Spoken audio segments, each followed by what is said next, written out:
नमस्कार दोस्तों, आज हम वरिष्ठ अध्यापक संस्कृत जिसकी परीक्षा 26 दिसंबर 2022 को हुई थी, उस पेपर पर संस्कृत शिक्षण विधियों पर पूछे गए प्रश्नों पर चर्चा कर रहे हैं। देखते हैं किस प्रकार से प्रश्न पूछे गए हैं।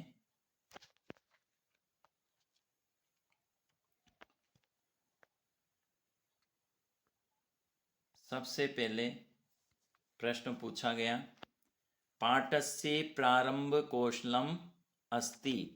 पाठ का प्रारंभ कौशलम अस्ति प्रारंभिक कौशल है। पुनर्बलन कौशलम, प्रदर्शन कौशलम, प्रस्तावना कौशलम, अभ्यास कौशलम। पुनर्बलन कौशलम, दूसरा है प्रस्तावना कौशलम, तीसरा है प्रदर्शन कौशलम, चौथा अभ्यास कौशलम। सोचे फटाफट। हाँ, तो सही उत्तर होगा प्रस्तावना कौशलम। अगला प्रश्न देखेंगे, पाठानां भाव सौंदर्यस्य परीक्षणं कस्यां योजनायां भवति। पाठों के भाव सौंदर्य का परीक्षण किस पाठ्य योजना में होता है। पद्य योजनायाम, दूसरा व्याकरण योजनायाम, तीसरा नाटक योजनायाम, चौथा गद्य पाठ योजनायाम। बताएं। तो भाव सौंदर्य परीक्षण होता है पद्य पाठ योजनायाम। तीसरा प्रश्न है, अनुवाद शिक्षणस्य पाठ योजनाया सामान्य उद्देश्यम न भवति। अनुवाद शिक्षण की पाठ योजना का सामान्य उद्देश्य नहीं है। छात्राणां शब्दकोश वर्धनम, छंद अलंकाराणां ज्ञान प्रदानम, मातृभाषातः संस्कृत भाषायां अनुवादकरणस्य योग्यता उत्पादनम, वाक्य रचनाक्रमस्य दक्षता संपादनम। तो अनुवाद शिक्षण में छंद अलंकार का ज्ञान नहीं दिया जाता। तो सामान्य उद्देश्य कौन सा नहीं है? छंदो अलंकाराणाम ज्ञान प्रदानम नहीं होगा, ये पद्य में होता है। अगला प्रश्न है, व्याख्या कौशल घटकेषु वांछित व्यवहार नास्ति। व्याख्या कौशल घटकों में वांछित व्यवहार नहीं है। बोध परीक्षणम, प्रारंभिक कथनम, निरंतर कथनस्य अभाव, आवश्यक बिंदूनाम ऊपरी ध्यानम। बोध परीक्षण व्याख्या कौशल में होता है, प्रारंभिक कथन भी होगा, आवश्यक बिंदुओं पर ध्यान भी दिया जाएगा और निरंतर कथन किया जाएगा। तो सही विकल्प होगा निरंतर कथनस्य अभाव। अगला प्रश्न है, पारायण विधे अंतर्भाव कस्मिन् विधौ वर्तते। पारायण विधि का अंतर्भाव कौन सी विधि में हो जाता है? भंडारकर विधौ, पाठशाला विधौ, पाठ्य पुस्तक विधौ, खंडान्वय विधौ। बताएं फटाफट। पारायण विधि का अंतर्भाव, जी हाँ बिल्कुल सही है, पाठशाला विधौ उत्तर होगा। अगला प्रश्न है, हर्बट शिक्षण विधौ पंच पदानां शिक्षण क्रम वर्तते। हर्बट शिक्षण विधौ में पंच पदानां 5 पदों का शिक्षण क्रम कौन सा है? ध्यान से देखेंगे।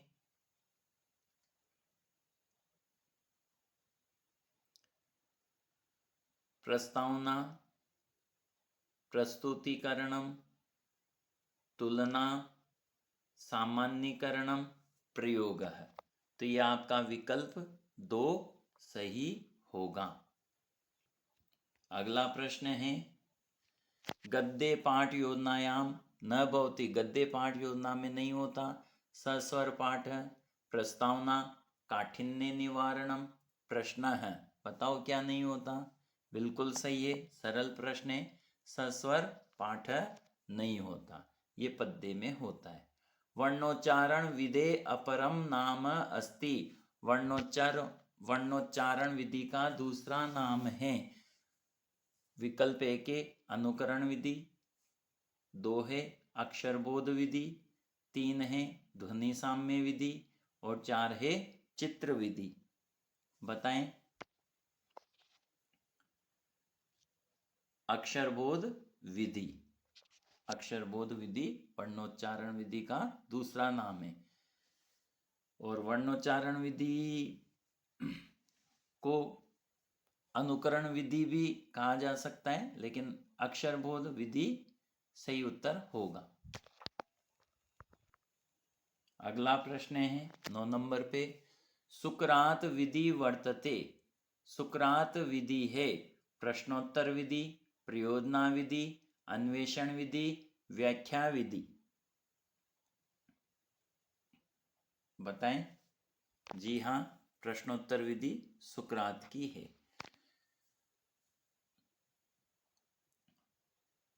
10 नंबर का प्रश्न है, कस्याम पाठ योजनायाम उदाहरणम प्रस्तुये नियमम प्रतिगम्यते, किस पाठ योजना में उदाहरण प्रस्तुत करके नियमम प्रति नियम की ओर गम्यते जाया जाता है?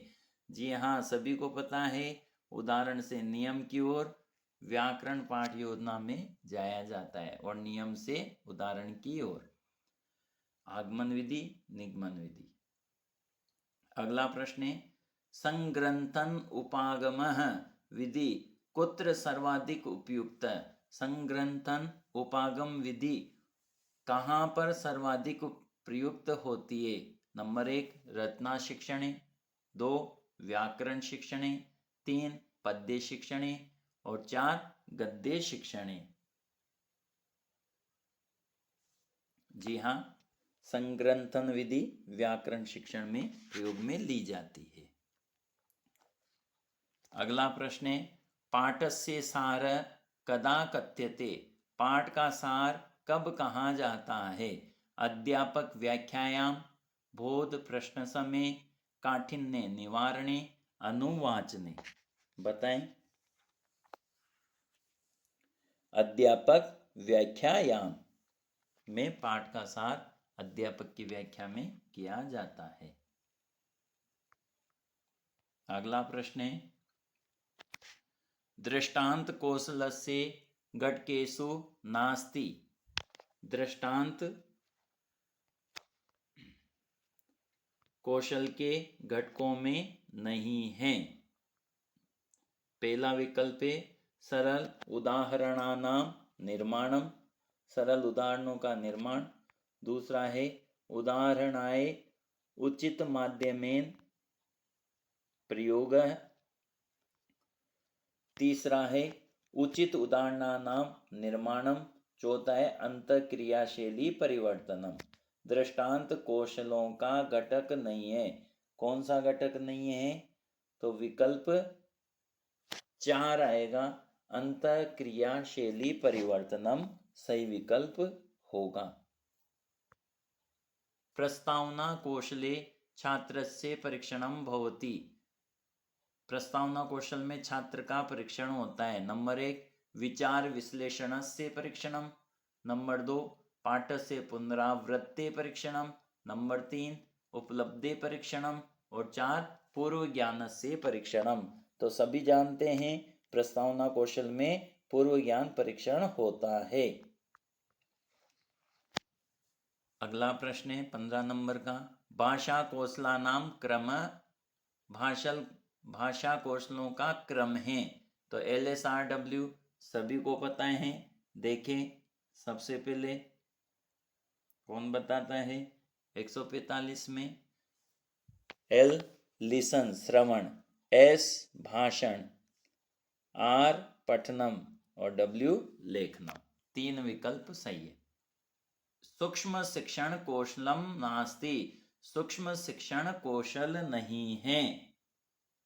प्रस्तावना कौशल, आगमन निगमन कौशल, पुनर्वलन कौशल, शामपट्ट कौशल। तो प्रस्तावना, पुनर्वलन, शामपट्ट ये सब सूक्ष्म शिक्षण के कौशल हैं, आगम निगमन नहीं होगा। अगला प्रश्न देखते हैं। नाटक शिक्षण से कोयम विधि सर्वोत्तम विधि। नाटक शिक्षण की कौन सी विधि सर्वोत्तम है? आदर्श नाट्य विधि, समवाय विधि, पाठशाला विधि, कक्षाभिनय विधि। तो समवाय विधि सही विकल्प होगा। अगला प्रश्न है, भाषा शिक्षण अभिव्यक्ति कौशल स्तर। भाषा शिक्षण में अभिव्यक्ति कौशल है पठन लेखने, भाषण लेखने, श्रवण भाषणे, श्रवण पठने। बताएं। भाषा शिक्षण में अभिव्यक्ति कौन से कौशल में की जाती है? तो बोलकर भी की जा सकती है अभिव्यक्ति और लिखकर भी की जा सकती है, इसलिए 2 विकल्प सही होगा। अगला प्रश्न है, पद्य शिक्षणस्य विधि संदर्भे समुचित कथनम अस्ति। पद्य शिक्षण की विधि के संदर्भ में समुचित कथन है। 1. खंड्यान्वये विधौ अनुवाद आधारिता प्रश्ना भवति। खंडान्वय विधि में अनुवाद आधारित प्रश्न होते हैं। परंपरागत विधौ प्रस्तावना परका प्रश्ना भवन्ति। परंपरागत विधि में प्रस्तावना प्रश्न होते हैं। टीका विधौ पद्य से सस्वर वाचनम भवति। टीका विधि में पद्य का श्लोक का सस्वर वाचन होता है। दंडान्वय विधौ व्याकरण संबंधी न प्रश्ना भवति। और दंडान्वय विधि में व्याकरण संबंधी प्रश्न होते हैं। तो बताएं पद्य शिक्षण में।